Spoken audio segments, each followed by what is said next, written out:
심리학자들이 하는 이야기를 들어보면 사람이 어떤 행동을 하게 되는 데는 그 과정이 있다고 합니다. 그 과정이 사람이 어떤 생각을 하느냐에 따라 그 생각이 감정에 영향을 미치게 되고 그 감정이 행동에 영향을 미치게 된다고 합니다. 생각이 감정에 영향을 미치고 그 감정이 행동에 영향을 미칩니다. 쉽게 예를 들어보면 이런 얘기입니다. 길을 가다가 어느 강아지 한 마리가 있는 거예요. 길을 갔는데 강아지가 나를 가로막고 서가지고 멍멍멍 짖고 있습니다.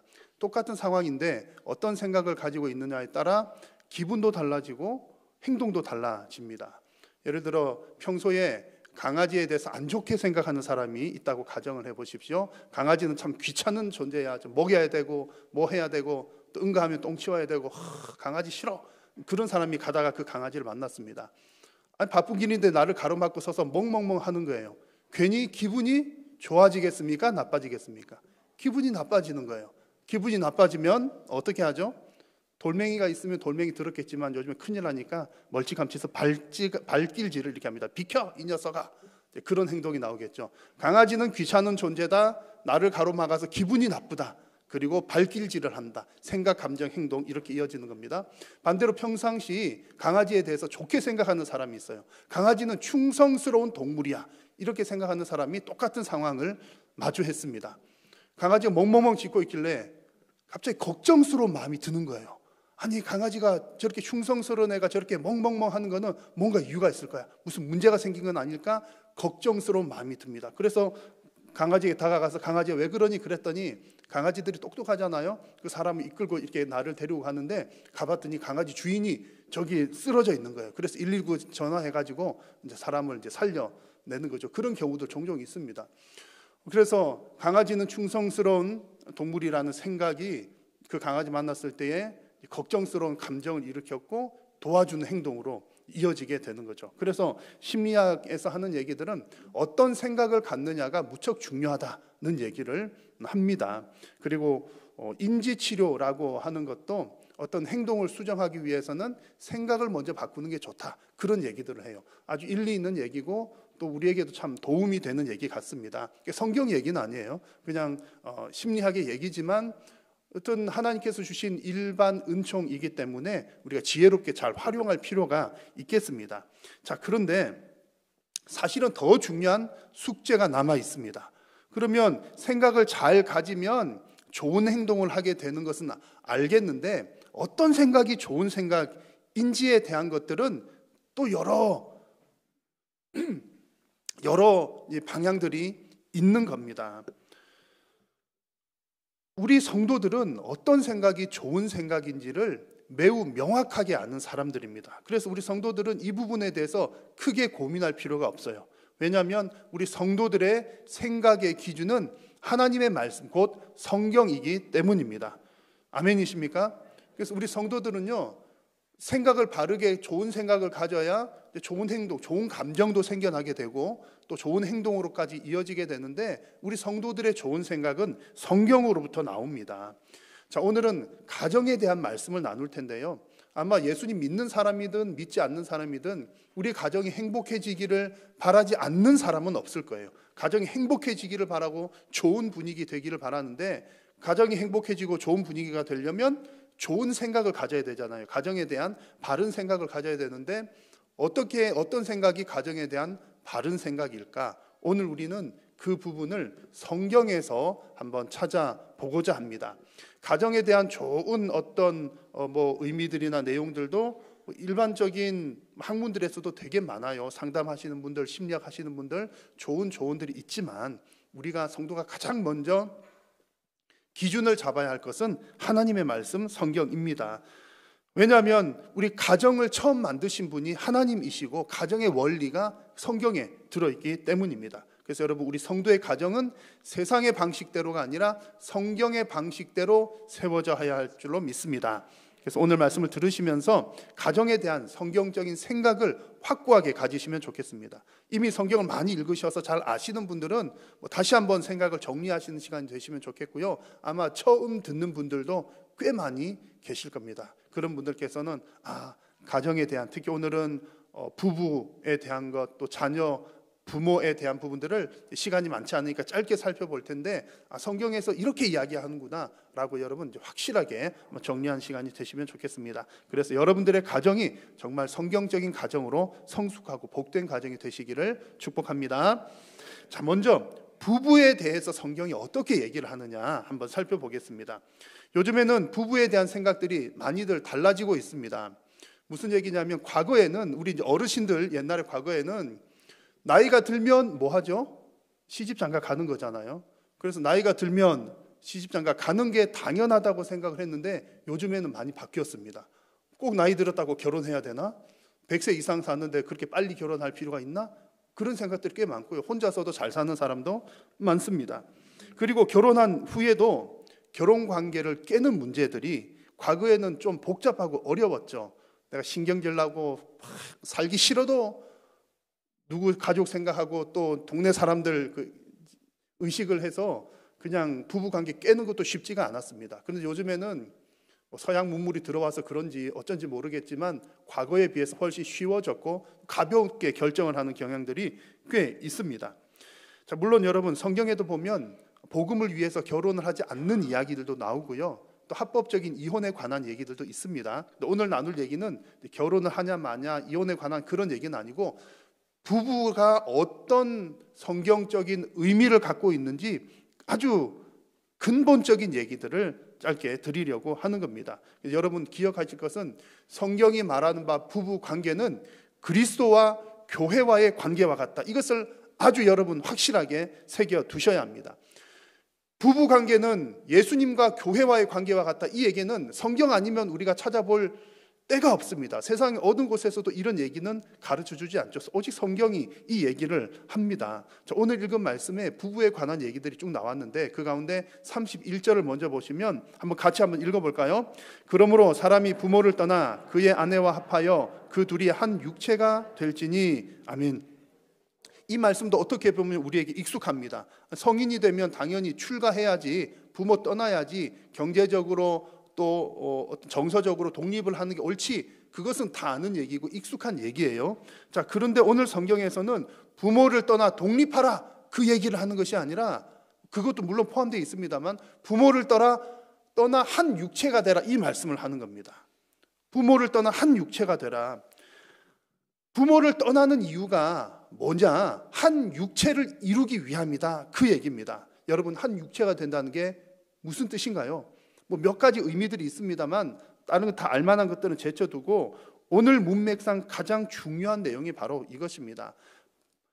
부모를 떠나 한 육체를 이룬다는 것이 바로 그리스도와 교회가 연합한 것처럼 신비로운 연합을 이룬다는 겁니다. 부부관계는 예수님 교회 관계처럼 연합한다는 얘기입니다. 그래서 오늘 32절 말씀에도 보니까 이 비밀이 크도다. 나는 그리스도와 교회에 관해서 말하노라 이렇게 말합니다. 부부 관계는 그리스도와 교회와의 관계와 같다는 얘기를 하는 것이죠. 이 내용들이 오늘 읽은 본문 앞부분에 나오는 22절부터 계속 언급이 되었습니다. 핵심적인 내용은 그리스도는 교회의 머리이시다. 그리고 교회는 그리스도의 몸인데 그리스도께서 피로 값주고 사신 너무나 사랑하는 몸이다 그 얘기입니다. 그 얘기에 빗대어서 부부관계를 얘기하는데, 그리스도께서 교회의 머리이신 것처럼 아내는 남편을 머리로 생각하고 순종해야 된다. 아멘이십니까? 장로님만 아멘 하시는 것 같아요. 우리 권사님들은 아멘 안 하셨는데, 아니 여성분들이 기분 나쁘실 수도 있겠죠. 아니 순종하라고 내 머리라고 내가 더 똑똑하고 능력이 있는 걸 그러실 수 있지만 어쨌든 성경에서는 남편이 머리랍니다. 예수님께서 교회의 머리인 것처럼 남편은 가정의 아내의 머리이기 때문에 순종해야 된다. 순종이 좀 순화된 표현이지만 복종해야 된다는 의미예요. 복종해야 된다. 그러면 여성만 손해인가요? 장로님 계속 아멘 하셔요. 여성만 손해인가요? 아니죠. 그럼 남편은 어떻게 해야 되느냐? 25절 말씀 보니까 남편들아 아내 사랑하기를 그리스도께서 교회 사랑하는 것처럼 해라. 여러분, 예수님이 교회를 어떻게 사랑하셨습니까? 내 죽음으로 사랑하신 것이 교회입니다. 교회가 생겨난 것은 예수님의 십자가 죽음 때문에 생겨난 거예요. 남편들이 아내를 사랑하는데 목숨 다해서 사랑하는 겁니다. 그래서 이것을 의무로 주셨습니다. 의무로. 한평생 동안 아내를 사랑하는데 그냥 대충 사랑하거나 뭐 기분 좋을 때 사랑하거나 그런 게 아니라 목숨 바쳐 사랑하되 의무적으로 사랑하라는 것이 성경의 가르침입니다. 그러면 서로 손해보는 사람 없겠네요. 그런데 여러분, 이 원리가 현실 가정에서는 사실은 너무나 이루어지기가 힘든 일이잖아요. 힘든 일입니다. 뭐 그런 경우는 잘 없겠지만 그냥 흔히들 하는 표현에 아니 가장 구실도 못하는 남편이 만약에 있다면 가장 구실도 못하는 남편인데 저 남편에게 내가 복종하라고 하기 쉽지 않습니다. 남편 같은 경우도 내 목숨을 바쳐 내 몸처럼 사랑해야 되는데 사람 감정이 또 이게 들쑥날쑥 하잖아요. 그리고 처음 결혼해서 1, 2년은 또 그럴지 모르지만 수십 년 동안 3, 40년 아니 요즘에는 아니죠. 5, 60년 동안 그 한결같은 마음으로 죽기까지 사랑하는 것 결코 쉬운 일은 아닙니다. 그런데 분명히 어렵고 힘든 일인 것은 분명하지만 하나님께서 남편을 머리로 세우셨고 하나님께서 남편에게는 그 아내를 목숨 바쳐 사랑하라고 의무로 주셨습니다. 교회도 여러분 예수님 중심으로 이렇게 나가야 교회도 건강하게 되고요. 또 성도들은 그 예수님으로부터 하나님으로부터 은혜를 많이 받아야 성도들도 좋은 것처럼 가정도 그렇습니다. 가정도 남편 중심으로 세워져야 건강하게 되고 또 아내는 가족들은 그 남편의 사랑을 풍성하게 받아야 건강하고 성숙하게 살아갈 수가 있는 것입니다. 지금 부부로 살아가는 우리 성도님들 그리고 또 앞으로 가정을 이루게 될 우리 청년 여러분들 성경이 말하는 바 부부는 뭐 부부의 개념이 여러 가지 있지만 오늘 꼭 한 가지 기억하실 것은 성경적인 부부는 예수님과 교회와의 관계와 같다라는 사실을 꼭 기억하셔서 성경적인 부부, 성숙한 부부가 되시기를 축복합니다. 자, 성경에서 말하는 자녀는 어떤 모습일까요? 요즘 세대의 특징 중에 하나는 이성보다 감성에 충실하다는 데 있습니다. 젊은 세대들은 두말할 것도 없고 대부분 다 그런 것 같아요. 이성적으로 우리가 합리적으로 의사결정을 하고 이성적으로 움직이는 것 같지만 또 평상시에는 대부분 그러지만 때로는 내 감정이 더 우선시 됩니다. 그래서 이성이 세냐 감성이 되냐 세다 그러면 글쎄요 그때 다르겠지만 또 물론 이성이 감성을 주관하는 영역들이 분명히 있지만 이것이 옳음에도 불구하고 내가 기분이 나쁘면 안 하고 이것이 잘못된 일임에도 불구하고 내가 해야 되겠다는 감정이 북받쳐 오르면 하는 경우들이 훨씬 더 많습니다. 특히 우리 젊은 세대들에는 더 그렇습니다. 내 감정이 움직이면 내 몸도 움직여지는 거죠. 근데 문제는 부모를 향한 사회적인 분위기도 이것과 비슷합니다. 우리가 부모를 공경하고 부모에게 순종해야 된다는 것을 들어서 알고는 있지만 유치원 때부터 배워서 알고 있지만 실제로는 부모 공경이 내 감정과 내 상황이 더 우선되는 경우들이 많습니다. 우리 어른들이 그런 말씀 자주 하시잖아요. 라떼는 말이지 옛날에는 부모가 막 야단치시면 부모가 잘못된 말을 해도 부모 앞에서는 예 부모님 알겠습니다 이렇게 하셨는데 요즘엔 애들한테 야단을 치면요 예 알겠습니다 부모님보다는 왜요가 먼저 그러잖아요. 왜요? 그런 분위기입니다. 여러분 왜 어떻게 이런 일들이 생겨나느냐 하면 성경에 나오는 표현을 빌어서 말씀을 드리다 보면 자녀들에게 마땅히 행할 바를 가르치기보다는 자녀들의 감정과 감성과 선택을 더 존중해 주었기 때문에 그렇습니다. 자녀들이 스스로 결정하고 그들의 감정과 감성을 존중해 주는 것은 너무나 잘한 일인데 성경에는 우리에게 뭐라고 말씀하냐면 그 이전에 자녀들에게 마땅히 행할 바를 가르치라 그랬습니다. 근데 마땅히 행할 바를 행하는 것보다 내 감정에 대한 존중을 더 받다 보니까 내 감정에 따라 부모 공경도 내가 기분 좋으면 부모 순종, 기분 별로 안 좋으면 부모 불순종 되는 경우들이 많더라는 얘기죠. 여러분 부모를 향한 성경적인 자녀의 태도는 너무나 분명하게 순종입니다. 이것이 마땅히 행할 바입니다. 그래서 오늘 말씀 1절에서도 자녀들아 주 안에서 너희 부모에게 순종하라 이것이 옳으니라 말씀을 했습니다. 여러분 성경은 부모에게 순종하는 일이 옳은 일이다라고 못 박아서 이야기를 합니다.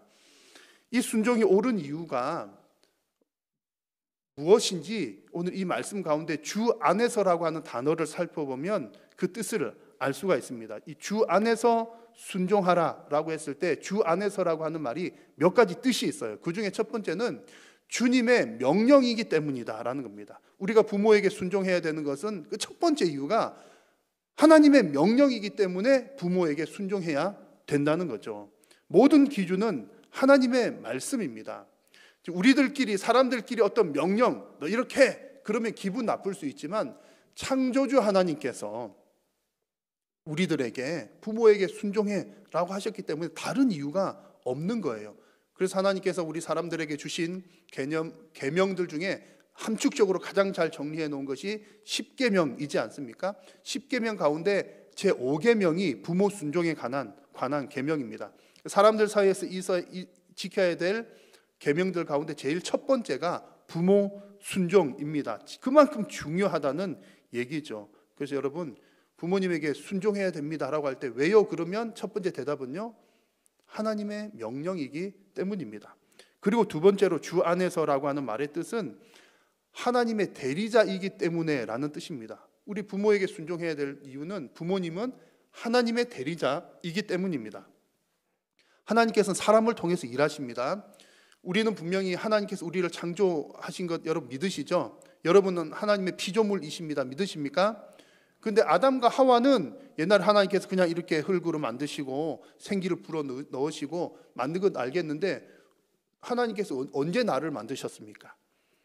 하나님께서 나를 만드신 것은 분명한데 어떻게 만드셨느냐?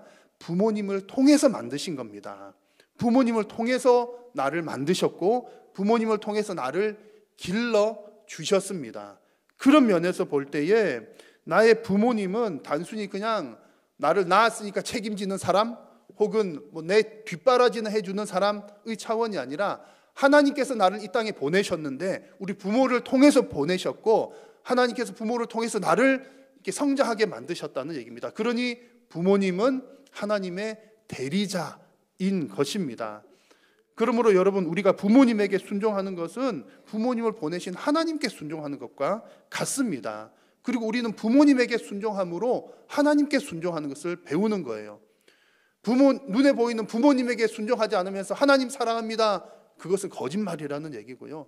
또 하나님을 그 순종하는 마음으로 또 부모님을 순종할 때에 하나님께서 기뻐 받으신다는 그런 얘기입니다. 그래서 주 안에서 부모에게 순종하라 할 때 그 순종해야 되는 이유는 두 번째 이유는 부모님은 하나님의 대리자이기 때문입니다. 그리고 주 안에서라는 말의 세 번째 뜻은 진리 안에서라는 말입니다. 우리가 부모님의 말씀에 순종하지만 그것은 진리 안에서 부모님보다 더 위의 권세는 하나님께 있다는 것을 인정을 하자는 거죠. 그래서 만약에 부모님의 명령이지만 그것이 하나님의 진리에 어긋난다면 못 들을 수도 있다는 그런 얘기입니다. 이것은 부모님이 믿는 사람이냐 안 믿는 사람이냐의 문제가 아니라 불신 부모라 할지라도 진리에 어긋나지 않으면 순종해야 된다, 그런 뜻이기도 합니다. 여러분 이런 내용들이 성경에서 말하는 바 자녀의 모습입니다. 결국 여러분 부모를 공경하라는 내용은 5계명에 속하는 것이지만 사실은 하나님을 경외하라는 제1계명과도 직접적으로 연결이 되어 있는 겁니다. 부모 공경은 곧 하나님 공경과 연결이 되어 있다는 거죠. 그래서 오늘 말씀 가운데 3절을 보시면 부모 공경에 대해서는 대단히 큰 복을 주신다고 했습니다. 6장 3절 말씀에 이로써 내가 잘되고 땅에서 장수하리라. 약속이 있는 첫 번째 계명입니다. 제일 중요한 계명이라는 뜻이기도 하고 가장 큰 복이 주어진 계명이기도 합니다. 왜 하나님께서는 부모 공경에 대해서 예를 들어서 부모 공경이 아니라 인류에게 큰 공헌을 한 사람에게는 복을 주겠다. 전쟁터에 나갔는데 1000명 이상 살린 사람에게는 큰 복을 주겠다. 그런 게 아니라 부모 공경한 사람에게 이렇게 큰 복을 준다고 말씀을 하시는 겁니다. 그 이유가 바로 부모 공경은 하나님 여호와 공경과 직결되어 있기 때문입니다. 여러분 그래서 우리 믿는 사람들은요, 내가 착하니까 또 사회적인 이미지 때문에 부모 공경하는 것이 아니라 하나님을 믿는 여호와 신앙과 직결이 되어 있는 것입니다. 자녀된 성도 여러분, 우리 하나님을 섬기듯 부모님을 섬기시기를 축복합니다. 그렇게 하셔서 하나님께서 정말 약속하신 놀라운 이 땅의 복이 여러분 가정에 풍성하게 넘치시기를 간절히 소망합니다. 이제 성경적인 부모의 모습입니다. 성경에서는 부모에 대해서 뭐라고 말씀을 하는가? 앞서 살펴본 성경적인 부부 또 성경적인 자녀보다 더 어려운 게 성경적인 부모가 되는 겁니다. 왜냐하면 여러분 부부시간에도 사랑하시고 부모님도 사랑하지만 아마 자녀들 사랑하는 마음이 더 크실걸요. 자녀 사랑이 아마 더 클 겁니다. 자, 그런데 내가 너무 사랑하고 지극히 사랑하는 존재이지만 너무 사랑하다 보면 이것이 오히려 우상이 될 수도 있기 때문에 문제가 생기기도 한다는 얘기입니다. 당연히 우리는 자녀 사랑이 다 1번이기 때문에 자녀들한테는 최고로 좋은 것을 주시려고 하잖아요. 근데 여러분, 무엇을 주는 것이 자녀들에게 제일 좋은 것을 주는 겁니까? 그것은 아마 각 사람들마다 다 다를 겁니다. 그리고 아마 똑같은 마음은 내가 알고 있는 것 중에 제일 좋은 것, 내가 할 수 있는 것 중에 제일 좋은 것을 자녀들에게 주기를 원하실 겁니다. 내가 듣고 경험한 것 중에 제일 좋은 거 주시는 거죠. 근데 이것이 결국엔 어떻게 되기가 쉽느냐면 어차피 좋은 거 주고 싶은데 내가 아는 것 한도 내세야 되니까 결국엔 내 경험이 들어가야 되고 내 지식이 들어가야 되고 결국에는 내 방식대로 자녀에게 잘해주는 거예요. 거의 대부분 어쩔 수 없습니다. 내 경험치 안에서 내 자녀를 기르게 되는 거죠. 근데 성경은 이것을 경계하고 있습니다. 너의 자녀를 기를 것이 아니라 너에게 맡겨준 그 자녀를 내 자녀로 키우라는 것이 하나님의 말씀입니다. 오늘 4절 말씀을 같이 한번 읽어볼까요? 시작. 또 아비들아 너희 자녀를 노엽게 하지 말고 오직 주의 교훈과 훈계로 양육하라. 아멘. 이 말씀을요 천천히 보면 좀 재밌습니다. 자, 아비들아 부모들에게 하는 얘기죠. 누구 자녀라고 얘기합니까? 너의 자녀, 너희 자녀, 우리 자녀래요. 너희 자녀를 뭐 하게 하지 말라? 노엽게 하지 말라. 여러분 이게 이해가 되십니까? 안 되십니까?